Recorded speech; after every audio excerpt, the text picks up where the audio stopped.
यादों में शिव को समाओ, यादों में शिव को समाओ। ओ मानव तुम परमानंद को पाओ। यादों में शिव को समाओ। ओ मानव तुम परमानंद को पाओ, तुम परमानंद को पाओ।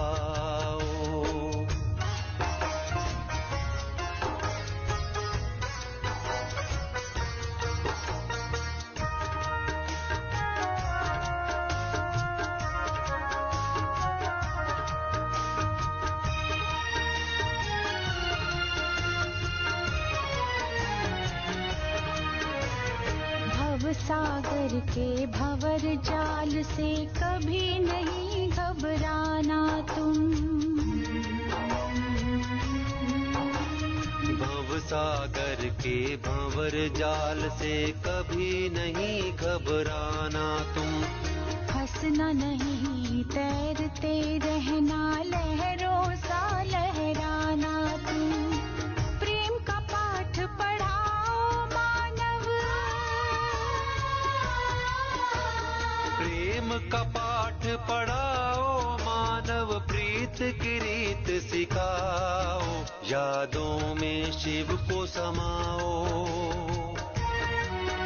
ओ मानव तुम परमानंद को पाओ।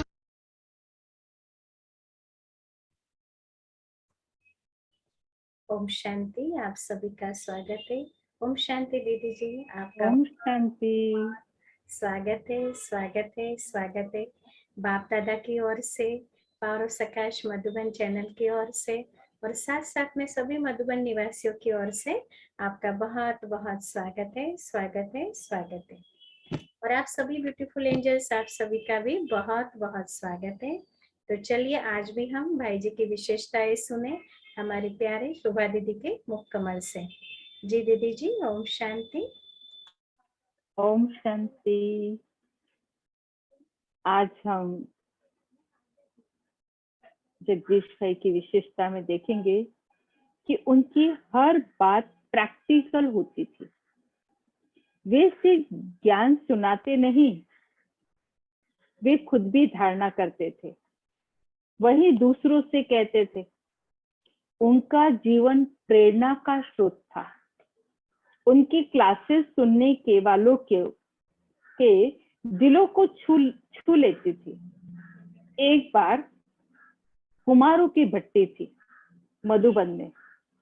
वे क्लास कराने आए थे। क्लास की शुरुआत में उन्होंने कहा, अगर किसी का कोई प्रश्न हो तो लिख कर देना। 4-5 लोगों का एक ही प्रश्न था और वो बहुत अच्छा प्रश्न था। उस प्रश्न का उत्तर भी उतनी ही सच्चाई से भरा हुआ था। उसे सुनकर मेरे मन में जो प्रश्न थे वो खत्म हो गए। प्रश्न था, बाबा को तो सब पता रहता है कि वे सब कुछ जानते हैं। एक तरफ कुछ आत्मा ऐसी है जो काबिल है नहीं, लेकिन फिर भी उनको स्थान अच्छा मिला हुआ है। उस पद के लिए वे बिल्कुल लायक नहीं है। दूसरी तरफ कुछ आत्माएं ऐसी है जिनमें सब योग्यता है, वे भटक रही है, उनको सही स्थान नहीं मिल रहा है। कुछ लोग ऐसे भी है जो यज्ञ हितैषी नहीं है, लेकिन उनको यज्ञ में संपूर्ण संरक्षण मिला हुआ है। कुछ लोग सच में यज्ञ रक्षक है, लेकिन उन पर विश्वास नहीं रखा जा रहा है, या उनको साधारण स्थान या सेवाएं दी गई है। सार यह था कि अच्छे लोगों के साथ बुरा क्यों होता है और बुरे लोगों के साथ अच्छा क्यों होता है। भगवान जाने जाननहार है, फिर ऐसा क्यों? यह उन कुमारों का प्रश्न था। यह प्रश्न पढ़कर भाई साहब मुस्कुराए और हम सबसे पूछा, अच्छा और बुरा की परिभाषा आप किस रूप में दे सकते समझते हो? किसी ने उत्तर नहीं दिया। फिर उन्होंने पूछा, रामायण में मंथरा एक कैरेक्टर है, आप जानते हो? सब ने कहा हाँ। उन्होंने पूछा, उसका कैरेक्टर कैसा था?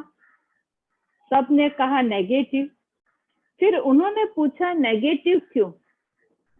नेगेटिव क्या था? सब ने उसने कैकेयी के कान भरे, राम को वनवास भेजा, उसके कारण राजा दशरथ ने प्राण त्यागे थे। भाई साहब ने कहा, ठीक है, ये एक पहलू है, अभी दूसरा पहलू सोचो। अगर राम वनवास नहीं जाता तो असुरों का वध कैसे होता? अहिल्या, जटायु, रावण और ऋषि मुनियों का उद्धार कैसे होता? दुष्टों का संहार, शिष्टों का उद्धार जो हुआ वो किस कारण? सब भाई चुप हो गए। उन्होंने पूछा, असुरों का संहार और ऋषि मुनियों के उद्धार के लिए कारण कौन बना? उत्तर मिला, मंथरा। अब बताओ, मंथरा नेगेटिव रोल है या पॉजिटिव? सब ने बोला पॉजिटिव। भाई साहब ने कहा, ड्रामा में कुछ ऐसी चीज है जो आपको अभी समझ में नहीं आती। ड्रामा एक बहुत लंबी चीज है, हमारी दृष्टि बहुत हद की है।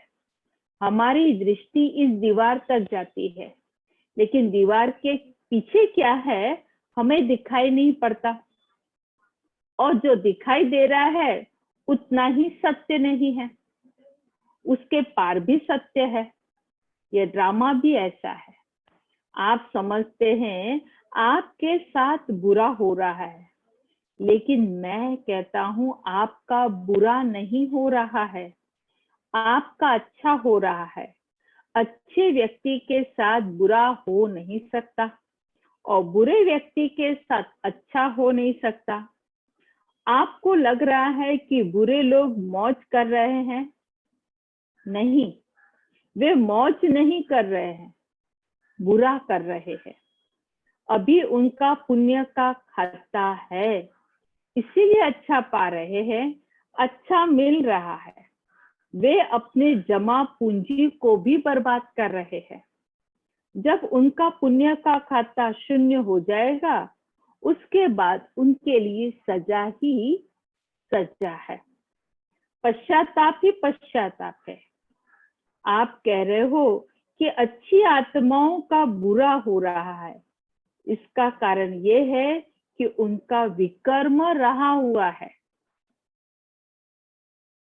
वो चुप होने पर होने तक उनका बुरा होता है, हिसाब किताब है तब तक उनका बुरा होता है, उसके बाद मौज ही मौज है। वास्तव में उनके लिए कुछ बुरा नहीं, विकर्म भस्म हो रहे हैं। इस प्रकार भाई साहब ने कर्म और ड्रामा के रहस्य को स्पष्ट किया। भ्राता जी एक सज्जन और अनुभवी पुरुष थे। पूर्व निजी सहायक, स्पीकर, पंजाब के विधायक, विधानसभा व वर्तमान प्रबंधक प्रशासक, ग्लोबल हॉस्पिटल आबू पर्वत के ब्रह्मा कुमार महेंद्र भाई, उनका अनुभव है। भ्राता जगदीश जी के बारे में अपने अनुभव इस प्रकार सुना रहे हैं। मैं 1967 में ज्ञान में आया, जगदीश भाई के बारे में सुना, उनका साहित्य भी पढ़ा, बहुत ही प्रभावित हुआ। बाबा की फिलॉसफी और उनके साहित्य का अध्ययन किया तो परमात्मा और आध्यात्मिकता के प्रति मेरा विश्वास पैदा हुआ। यज्ञ के हर ब्राह्मण वत्सों के दिल में भ्राता जगदीश जी के प्रति अगाध स्नेह और सत्कार की भावना थी और आज भी है। विशेषकर अति विकट परिस्थितियों में तो उनको बहुत याद किया जाता है। विशेषता है भ्राता जी की, इनकी लिखने की शैली अद्भुत थी। उनकी लिखने की शैली अद्भुत थी। उसे पढ़ते पढ़ते ही बाबा की फिलॉसफी में सत्यता जरूर नजर आती थी। बाबा की फिलॉसफी की सत्यता दिखाई देती थी। 1980 के दशक में मैं व्यक्तिगत तौर पर इनके संपर्क में आया। जगदीश भाई जी सर्वशक्तिवान परम पिता परमात्मा शिव द्वारा स्थापित इस संस्था के मुख्य प्रवक्ता और साहित्य लिखने के अधिकारी थे।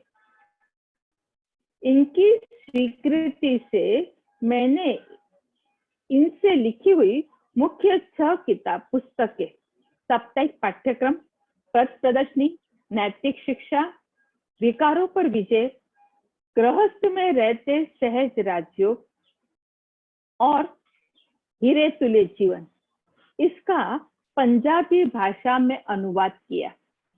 इनकी प्रेरणा और मार्गदर्शन से ही यह कार्य संभव हो गया, जिसका मुझे नाज है। संकल्प में आते ही इनके प्रति मेरा आदर और सत्कार भाव पैदा हो जाता है। जगदीश भाई जी का संकल्प आते ही उनके प्रति आदर सत्कार का भाव उत्पन्न हो जाता है। उनके संपर्क में आते ही जीवन में अनुशासन और बाबा के कार्य के प्रति गंभीरता तथा कर दिखाने की शक्ति आ जाती है। उनके साहित्य में सत्यता और निर्भीकता की झलक और पलक दिखाई देती है, जिसको पढ़कर व्यक्ति को वैसा बनने की प्रेरणा भी मिलती है। विषय है, उनके सानिध्य में रहने से उनके कार्य करने से अलौकिक गर्व महसूस होता था। 1983 में मैं भ्राता ब्रिजमन जी के साथ मधुबन आया था, महेंद्र भाई जी, कॉन्फ्रेंस की सेवा के लिए।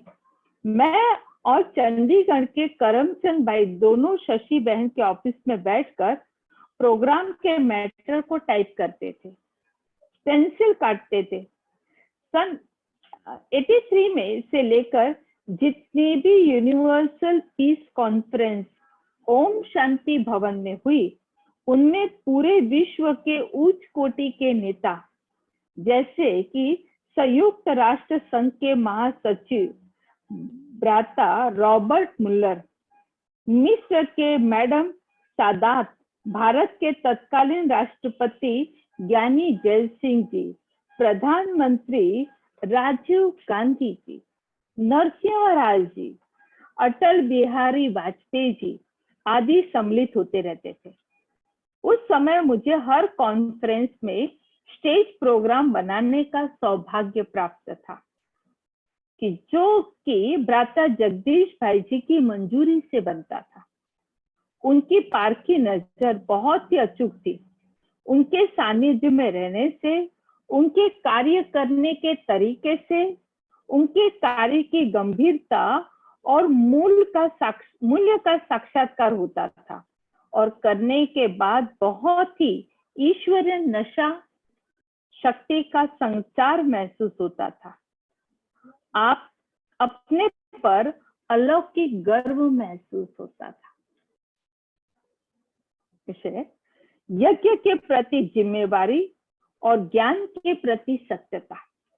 मेरा सौभाग्य भी रहा कि मैं अंतिम दिनों में उन्होंने मुझे याद किया और मुझे उनकी अंतिम विल टेस्टामेंट बनाने का सुअवसर प्राप्त हुआ। यह उनके सच्चे राजयोगी होने का प्रत्यक्ष प्रमाण था कि उनको पूर्व में ही आभास हो गया था कि अब उनका अंतिम समय आ गया है। अंतिम दिनों में इतना बीमार होते भी उन्होंने मुझे इस संबंध में डिक्टेशन दी। आज भी मुझे याद है कि एक एक शब्द में जो वास्तव में चाहिए था वही लिखवाया। बीमार होते भी शब्दों में आगे पीछे नहीं था, जो एक्यूरेट वर्ड चाहिए वही लिखवाया। उनकी स्मरण शक्ति तथा यथार्थता को देखकर बहुत ही आश्चर्यचकित हुआ। वे एक सच्चे उच्च कोटि के राजयोगी थे। उनका यज्ञ के प्रति जिम्मेवारी और यज्ञ प्रति सत्यता को देखकर कोई भी व्यक्ति प्रेरणा प्राप्त कर सकता है।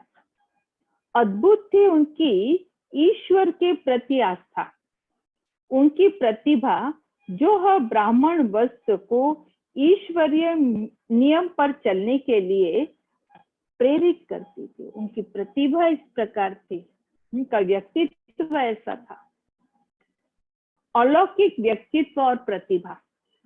जगदीश भाई की प्रतिभा और व्यक्तित्व बहुत आकर्षक थे। उनको जो भी देखता था, लगता था कि यह व्यक्ति अंदर बाहर सच्चा है। उनका जो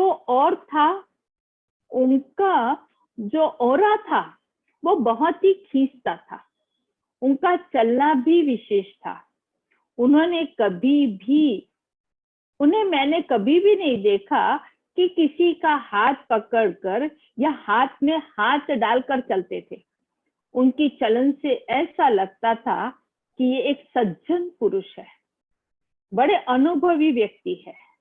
हर किसी में उनके प्रति सत्कार अपने आप पैदा होता था कि ऐसे महान व्यक्ति के साथ बात कर रहा हूं।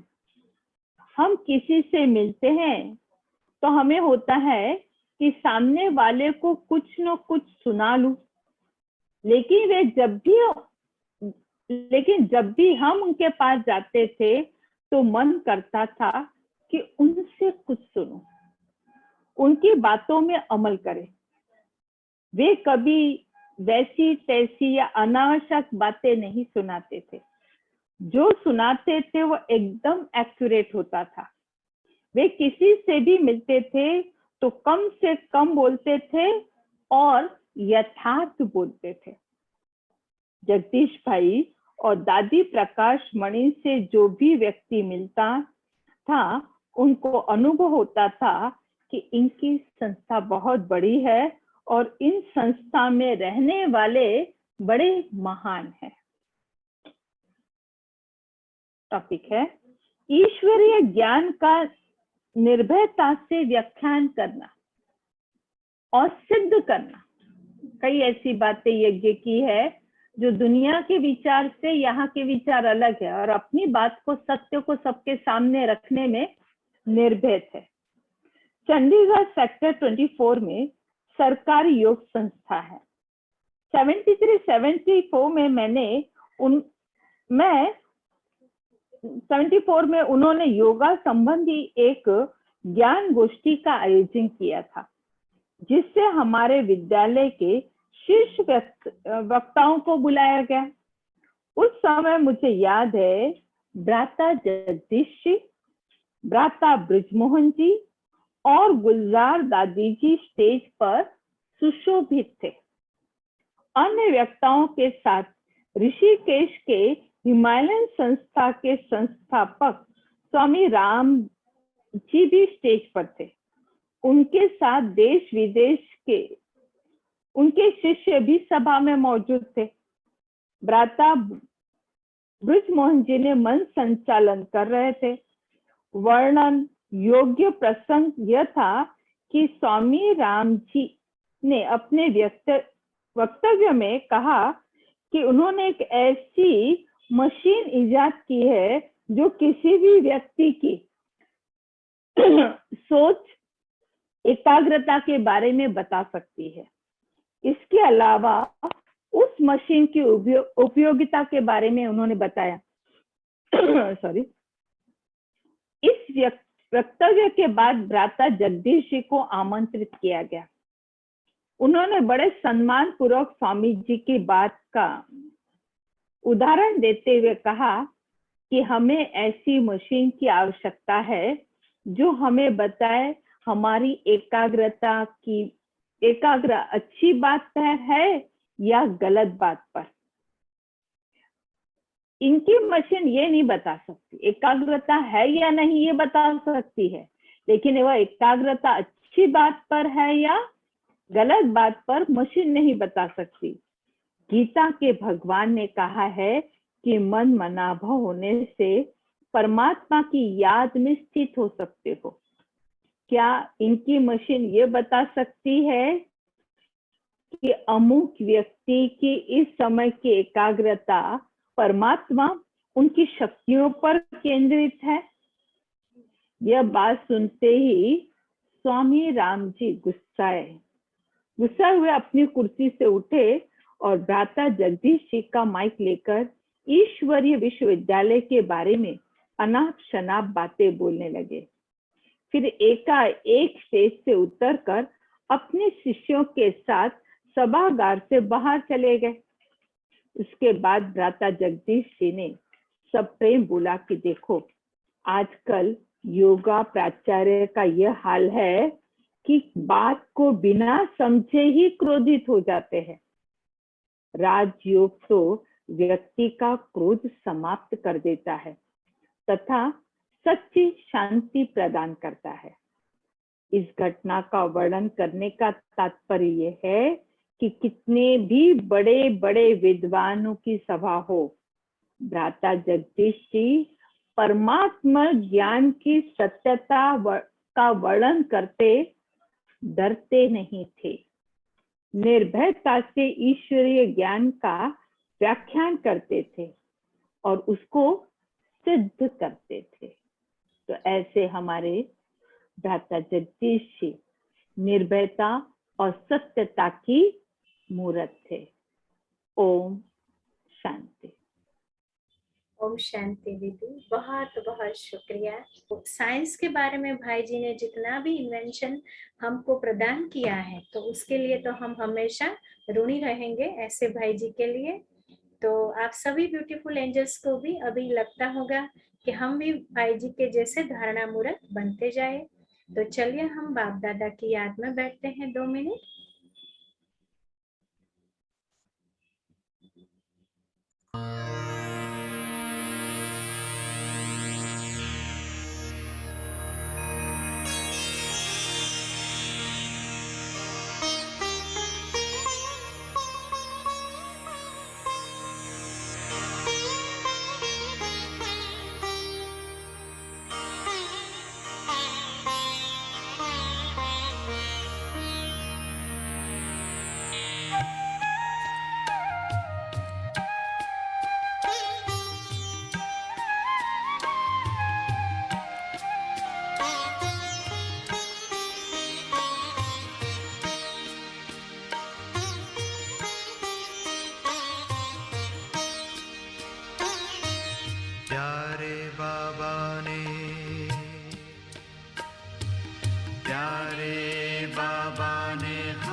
तपस्वी मूरत बना दिया।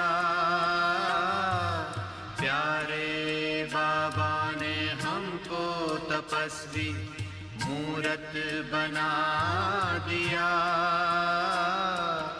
अपने ही जैसा हमको खूबसूरत बना दिया, खूबसूरत बना दिया।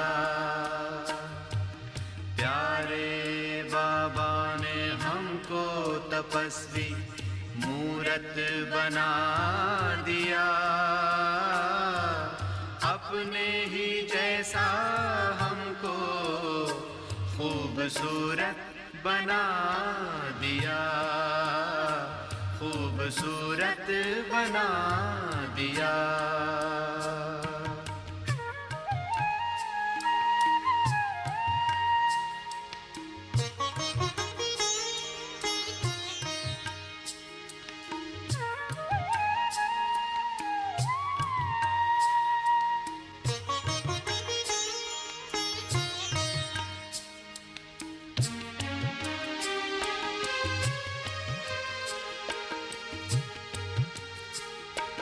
इस संसार की फिर से समस्या मिटाने आया धरा पर वो तपस्या कराने। इस संसार संसार की फिर से समस्या मिटाने आया धरा पर हमको तपस्या कराने। हर गुण से सजा के हमको समर्थ बना दिया। हर गुण से सजा के हमको समर्थ बना दिया। अपने ही जैसा हमको खूबसूरत बना दिया, खूबसूरत बना दिया।